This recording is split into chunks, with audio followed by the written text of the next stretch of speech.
श्री शिवाय नमस्तुभ्यम। हर हर महादेव। दोस्तों, आप सभी लोग जानते हैं कि 28 दिसंबर 2024 शनिवार को पड़ रही है पौष महीने की प्रदोष तिथि, जो बहुत ही खास है। और दोस्तों, ये वो प्रदोष तिथि है जो कि पौष महीने में शनिवार को पड़ रही है, तो इस दिन का महत्व और भी अधिक बढ़ जाता है।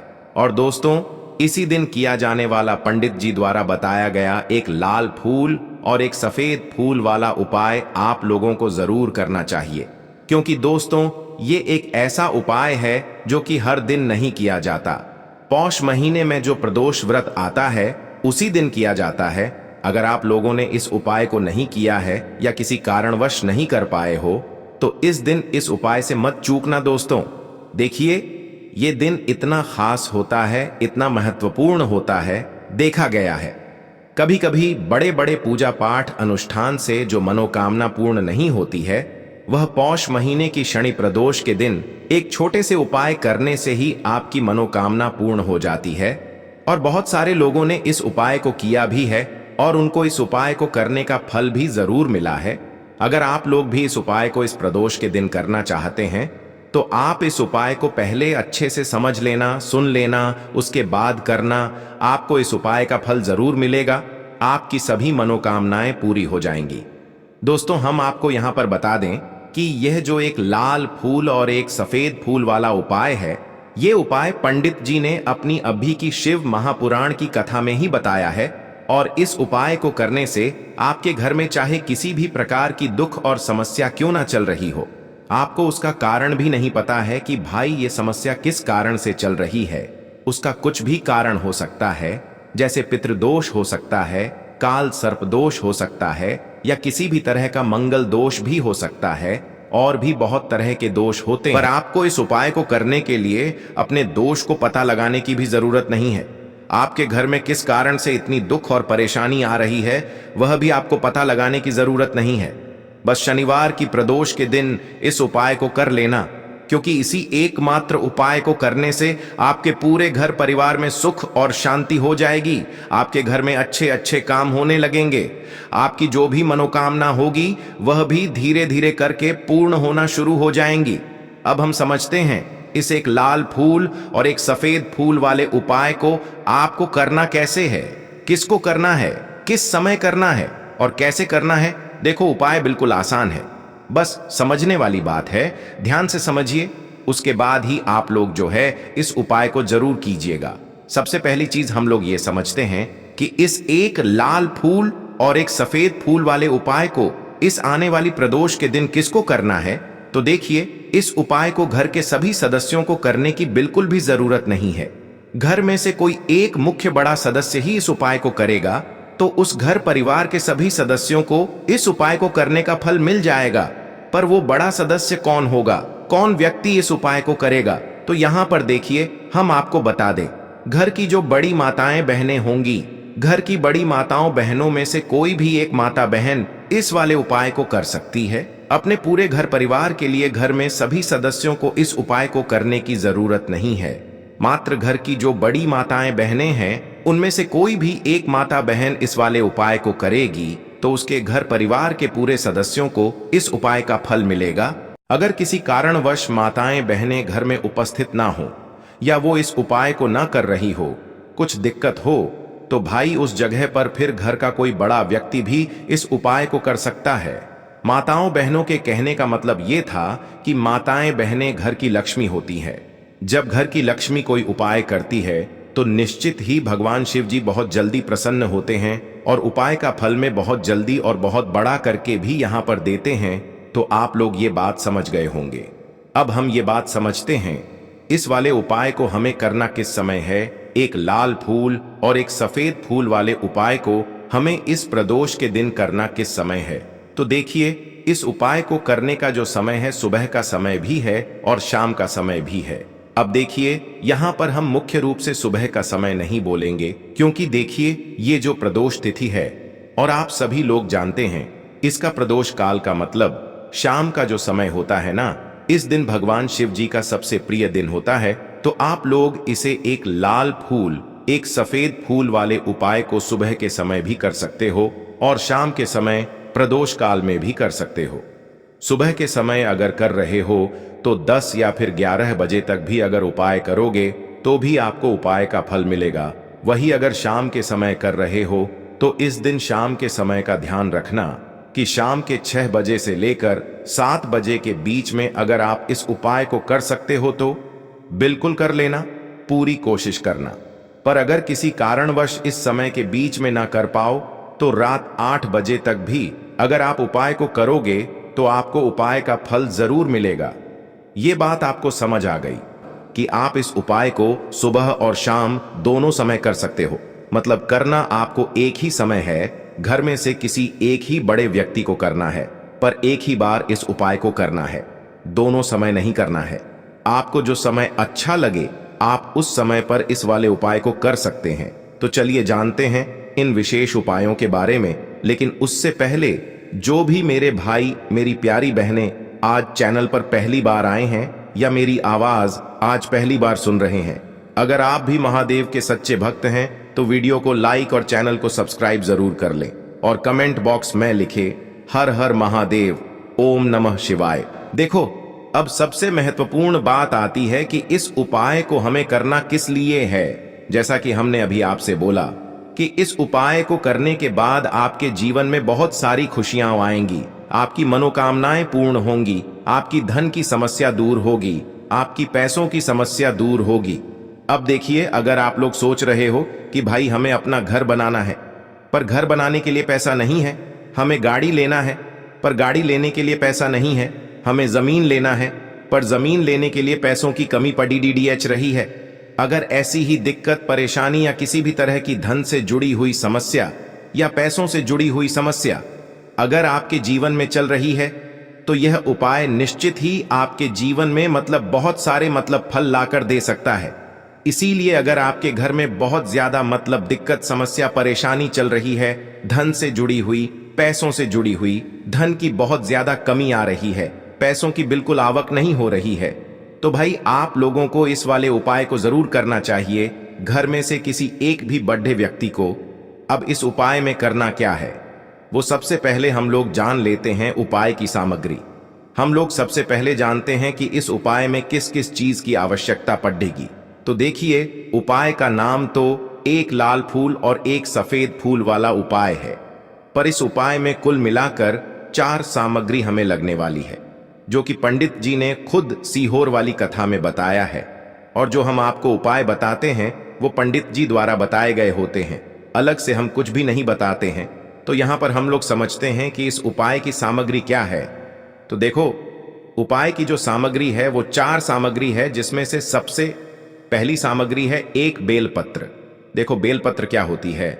बेलपत्र जो शिव की शिवलिंग पर चढ़ती है। दूसरी चीज है एक शमी पत्र, शमी पत्र वो जो शिवलिंग पर ही चढ़ता है। तीसरी चीज है दोस्तों एक लाल फूल, जो उपाय का नाम है। तो एक यहां पर आपको लाल फूल लेना है। अब ये लाल फूल कौन सा लेना है? देखो, शिवलिंग के ऊपर जो लाल फूल चढ़ता हो उनमें से कोई भी एक लाल फूल पसंद कर लेना और वो कहीं से तोड़कर या कहीं से खरीद कर लेकर आना और उस लाल फूल को उपाय में प्रयोग कर लेना। उसके बाद में एक सफेद फूल का विशेष रूप से ध्यान रखना। जो सफेद फूल शिवलिंग पर चढ़ता हो सिर्फ वही सफेद फूल लेकर आना, इसके अलावा कुछ मत लेकर आना, लेकिन केतकी का मत लेना। तो एक एक मात्रा में ही आपको ये चारों सामग्री चाहिए। एक बेलपत्र, एक शमी पत्र, एक लाल फूल और एक सफेद फूल। ये चारों सामग्री आप लोग तैयार करके रख ले। प्रदोष काल में या सुबह के समय जब भी आप इस उपाय को कर रहे हैं, जैसे ही आपके उपाय की सामग्री तैयार हो जाती है तो क्या हम सीधा उपाय को करने के लिए इन चारों सामग्री को लेकर उपाय करने के लिए जा सकते हैं? नहीं, तो यहां पर आपको इस बात का ध्यान रखना है कि हम भगवान शिव जी को प्रसन्न करने के लिए तो जा रहे हैं, हम अपनी मनोकामना को पूर्ण करवाने के लिए तो जा रहे हैं, पर हमें यह दर्शाना बिल्कुल भी नहीं है कि हम सिर्फ अपने फायदे के लिए भगवान शिव जी के मंदिर में आए हैं। इसलिए हम इस उपाय को करने के साथ साथ में भगवान शिव जी की पूजन अर्चना के लिए कुछ सामग्री भी जरूर लेकर जाएंगे। जैसे कि सुबह के समय अगर आप उपाय को कर रहे हो इस एक लाल फूल और एक सफेद फूल वाले उपाय को, तो भाई सुबह के समय आपको 1 लोटा जल लेकर जाना है। जो लोग प्रतिदिन शिव जी के मंदिर जाते हैं, पूजन अर्चना करते हैं, जल चढ़ाते हैं, फूल बेलपत्र सब कुछ चढ़ाते हैं, भाई वो अपनी पूजन अर्चना वैसी की वैसी ही करना। बाकी जो सिर्फ उपाय को करने के लिए जा रहा है, जो कुछ भी लेकर नहीं जा रहा है, उसे कम से कम 1 लोटा जल अपने घर से जरूर भर कर लेकर जाना। अगर आप उपाय को कर रहे हो, है ना, क्योंकि इस वाले उपाय को आप भगवान शिव जी की पूजन अर्चना करने के बाद ही करना।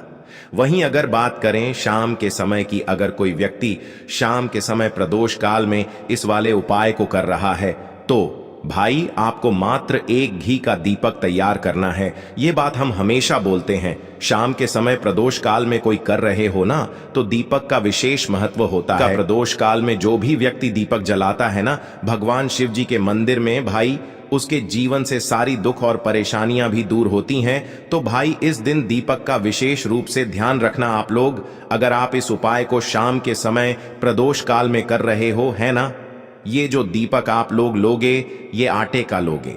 जो आटा आप गूंद दोगे उसके अंदर कुछ भी मत डालना, मात्र सादा आटा लगाकर उसे तैयार कर लेना और 1 मीडियम साइज का दीपक तैयार कर लेना।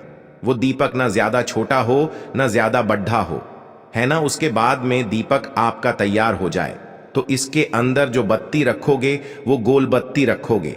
देखो गोल बत्ती भी 2 तरह की होगी, एक बाजार की और एक घर वाली। तो कोशिश करना अपने घर में जो रुई रखी हुई है, उस रुई से आप लोग 1 गोल बत्ती अपने ही हाथों से बनाओ। उपाय का फल अच्छा मिलता है। भगवान शिव जी जल्दी प्रसन्न होते हैं। जब हम किसी भी उपाय को अपने हाथों से परिश्रम करके तैयार करते हैं, तो आपको उस दीपक के अंदर 1 गोल बत्ती रख देनी है। इसके अंदर जो चीज आप लोग डालोगे वो डालोगे। शुद्ध देसी गाय का घी। इस बात का विशेष रूप से ध्यान रखना, क्योंकि भगवान शिव जी का सबसे प्रिय दिन और प्रिय समय पर हम लोग इस वाले उपाय को कर रहे हैं। तो थोड़ा सा शुद्ध देसी गाय का घी इतना डालना कि वो दीपक कुछ समय तक चल सके ना। बाजार वाला मिलावटी घी डालना, न भैंस का घी डालना। शुद्ध देसी गाय का घी आपको ढूंढने में थोड़ी मतलब मेहनत लगेगी और महंगा भी मिलेगा, पर गाय के घी से भगवान शिव जी प्रसन्न होते हैं और उसी शुद्ध देसी गाय की घी से घर में बरकत भी बनी रहती है और हमारे घर में सुख शांति भी बनी रहती है। इसलिए इस शुद्ध देसी गाय का घी को अपने घर में हमेशा रखा करो। वो भगवान शिव जी के कार्यों में भी उपयोग में आता है और उपायों में भी हम लोग प्रयोग कर सकते हैं। तो यहां पर आपकी सारी तैयारियां हो चुकी हैं। उपाय को करते समय शुद्धता का विशेष रूप से ध्यान रखिएगा। सुबह कर रहे हो तो भाई सुबह तो आपको स्नान करना ही करना है। बाकी शाम को कर रहे हो तो शाम को मात्र हाथ मुंह धोकर भी आप लोग इस वाले उपाय को कर सकते हो। कोई दिक्कत वाली बात नहीं है भाई। उपाय की पूरी सामग्री तैयार करके और पूजन सामग्री लेकर आपको भगवान शिव जी के मंदिर पहुंचना है, जो आपके घर के पास में हो, जहां पर शिवलिंग विराजित हो, शिवालय हो, वहां पर आप लोगों को पहुंचना है। और जैसे ही आप भगवान शिव जी के मंदिर में पहुंचते हो, वहां जाकर ही उपाय शुरू नहीं करना है। पहले आपको भगवान शिव जी की पूजन अर्चना करना है।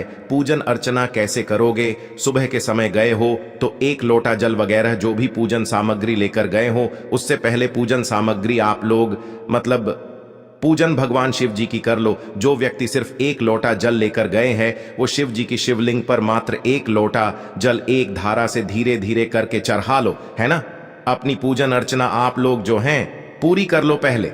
उसी के बाद अगर आप शाम के समय कर रहे हो तो पहले जाकर बैठना है भगवान शिव जी के शिवलिंग के पास में। आप जो दीपक तैयार करके लेकर आए हो, उस दीपक को पहले जलाना है। ये जो दीपक आप लोग जलाओगे ना, ये किसी और की माचिस से मत जलाना, अपनी ही माचिस अपने ही घर से लेकर आना और इस दीपक को अपने ही माचिस से जलाना। अगर आपने मंदिर की माचिस या किसी और की माचिस ले ली इस उपाय को करने में, इस उपाय का फल उस व्यक्ति को भी थोड़ा बहुत मिल जाएगा।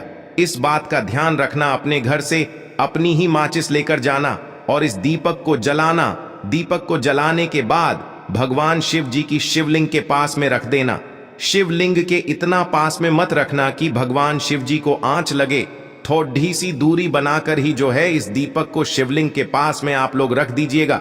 अब जैसे ही आपकी पूजन अर्चना हो जाती है, भगवान शिव जी के शिवलिंग के सामने या आसपास कहीं पर भी बैठ जाइए। उपाय को करने के लिए। और उपाय को करने से पहले आप लोग अपनी वह चारों पूजन सामग्री निकाल लीजिए। उपाय की जो सामग्री है वो निकाल लीजिए और भगवान शिव जी के शिवलिंग के ऊपर एक माता अशोक सुंदरी जी का स्थान देख लीजिए। माता अशोक सुंदर जी का जो स्थान होता है वो जलाधारी के ऊपर होता है, जलाधारी के बिल्कुल बीचों बीच में होता है।